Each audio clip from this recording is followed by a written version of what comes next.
you know, and he's like, yeah, I'll get back to it. So after we dated for a few months, he got back to Primerica, started going to the meetings, and then I started showing up with him because that was the way for me to spend time with him. So I started coming to op nights.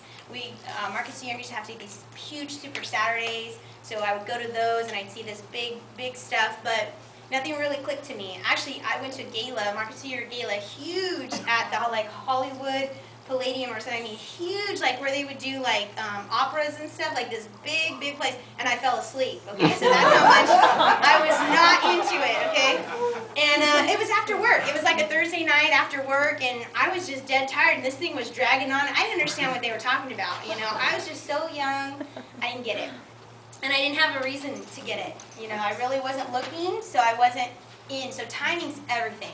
So just, you know, you might be following up with people right now and they just don't get it. And there might be people in your business who just don't get it. Just give them time. You know, they just haven't found the reason why yet. And as soon as I found the reason why, it was done. What happened was, after Alan, I started showing up to some meetings and stuff, that kind of opened the door for Alan to start asking me, so, you know, you want to do this with me? And I'm like, nah, you know, you go ahead, I'm fine. And I was 20 at the time, and he's like, well, I really think we'd make a great team. And I said, yeah, it's not for me, it's for you. I'm not good at that. I don't want to do sales. That was my thing, right? If I'm going to do something, I'm going to do it all out. I had one of those reasons, which is bullcrap, by the way, okay? That just means you're scared. When someone says that, they're just scared, okay? So I was just scared. And finally, something happened. And my mom had, it was a few months, Alan got me to Marcus C. Younger Summer Recharge, or Retreat, okay, so you guys have one of those coming up, right? Okay. So Alan tricked me into going, Palm Springs is really big for us, where we come from, that's where we do our recharges, and he said, hey, look, because he knew I was 21, I was all about fun, you know, he's like, look, I've got this thing, I've already paid for a 5-star resort, Palm Springs, you can come sit by the pool, drink pina coladas. I'm like, I'm in. He's like, I've already paid. I was like, okay, I'm in. Well, right before that, something had happened to me. Something had finally triggered a why for me to get, I had to do something. My mom, I'm the oldest of 5, single mother household. My father and parents divorced when I was 8. Now, my dad's around, but my mom is, you know, I live with my mom. There's 5 of us. You know, mom took care of us. You know, dad did what he was supposed to do, but it was mom and the kids, right? So I'm the oldest. At the time I was 21, so my brother was 16, and then I had a 11-year-old, a 9-year-old, and a 7-year-old sister. Okay, so I have 14 years gap between me and my youngest sibling. So I'm not really a sister. I'm more like a second mom / dad, because I would get mad and nobody wanted to tell Nicole anything, you know, when they got in trouble because Nicole, you know, so it was like one of those. I'm really not a sister. I'm becoming more of a sister today than before. But one of the things, you know, I carried the extra medical card for my mom, for my siblings. So if my mom couldn't get off work, then I would leave work early and take the kids to the doctors and stuff like that. That's kind of where I come from. On the emergency cards for your kids for school, you know, you put mom's work number, and in dad's section, my information went there. That was my work number, my work address where I worked, you know, so I was the second person. So I would pick them up if they got sick at school, I'd take them to the doctor if my mom couldn't. So that was kind of where I come from, okay? So no man for income for my mother. I'm already older now, so my dad's not paying child support anymore, you know, so really it's just my mom and the kids. And there is no men, my mom doesn't have any brothers or sisters, her parents are passed, really she only has us. So if something critical happened, it was up to all 5 of us plus her to make something work, right? So one day at work, my mom called me, and we talked every day when I had a job, you know, every day on the phone at least for a little bit, and this time she called me and she said, hey, I need to borrow $300. And I said, what's going on? And she said, I can't pay my rent today. You know, she rented an apartment, 2 bedrooms. They all lived there, and then I lived on my own. I lived in my own apartment. I had a roommate, of course, but I took care of myself. I never asked her for money. I quit asking my mom for money when I was in junior high, right? Because I knew there wasn't any. So there wasn't. I got jobs. You know, that's how I made it happen. Found ways to get money. So she said, I can't pay my rent, and I need some help. And I said, okay, what do you need $300. When can I meet you? She goes, well, just come meet me after work today in front of my apartment. I said, no problem. Now, I hung up the phone and said, shoot, where am I going to find $300? Because I didn't even have $300. No savings, really. No, that I didn't really have debt. So I wasn't going to take it from a credit card, but I got paid that day. Obviously, she was calling me on a Friday, right? So she knows I got paid. So I just found a way to make it happen. I showed up, gave her $300, and when I handed it to her, she looked me in the face, and she said, "I'll pay you back." And that was it for me. I said, man, why does she have to pay me back $300? You know, I mean, God, she does so much for us already. You know, I've watched that day something was different. All the stuff, I mean, I know what it's like to not have a phone. Your phone's shut off because you can't afford it. You know, there's no cable because you can't afford it. You know, beans, rice, and tortillas, that was our dinner sometimes. You know, if we were lucky, we had breakfast for dinner sometimes because it's cheap. You guys know what I'm talking about?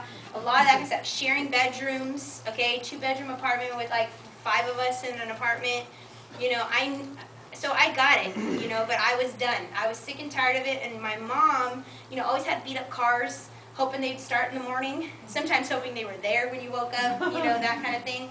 I finally got mad, because the look of my mom's face that day was disappointment. I don't know if it was me that saw it, or if she was really giving it to me, but I felt she was disappointed. I felt like, I've never seen give up in my mom's face, but I saw like she was hurting. And I said, enough's enough. And I thought going back to school was the only way to make more money. And I already was not a school person, okay? C average student, my favorite part of high school was ditching, you know. Okay, so, you know, I only go for the social aspects of school. I didn't go for the knowledge. Okay, that's who you're looking at. So college was really not something I wanted to do, but I thought it was the only thing I could do. So I decided to go back. I was 20 now, 2 years out of high school. So you had to go take those placement tests and all that. Okay, yeah, I was like at the bottom, right? And I said I got to start somewhere. I got to do something. And so I took a semester. It was summer, because the summer retreat was coming, and it was that summer semester I took right before the summer retreat, and I took like sex ed because I figured I could pass that. That's got to be easy. Easy A, right? Got to be, okay? But I passed that one. I was just trying to get my toe wet, you know, like I needed to just get in the swing. So I took that class, and then when it was over, honestly, I didn't want to go back. I was so done. I was tired of the school, after work, nights, tests. And I said, there's got to be another way. And it was staring me in the face the whole time, and I didn't even know it. I mean, I had been going for a year now to Primerica, right? I'd been a client for almost 2 years, and it was sitting right in front of me, and I didn't know it. And I didn't realize it until I went to the summer retreat. And that retreat changed everything for me. Something an op night and a Saturday training didn't give me was this big picture. What it was Mark and Sue Younger, all of their RVPs, all of their teams, there was about almost 2,000 of us, okay? We packed this resort out. And they just talked about how their life used to be, right? They had Jorge and Sandy Benitez, at the time was making like 180,000, okay? Back then, and now we're almost 900, right? Okay?